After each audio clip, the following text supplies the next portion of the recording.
Mwanaume umekuwa ni mtu wa kuachwaachwa, umekuwa ni mwanaume wa kulialia tu. Unaachwa na huyu, unaenda kwa mtu mwingine, unaachwa unaenda kwa mtu mwingine, unapitia maumivu makali sana, ila ulichosahau ni kufocus na vision yako. Mwanaume umekuwa ni mtu wa kuachwaachwa, focus na vision yako.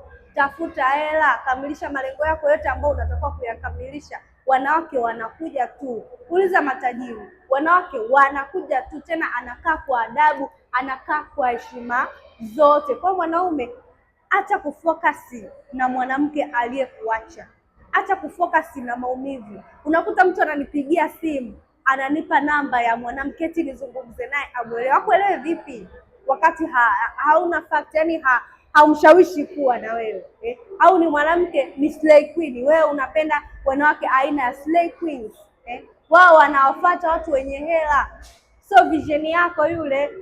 Fanya kazi, tafuta hela, utatafuta mwanamke mwenye vision yako na atakuheshimu kwa sababu una hela, umeshakamilisha vision.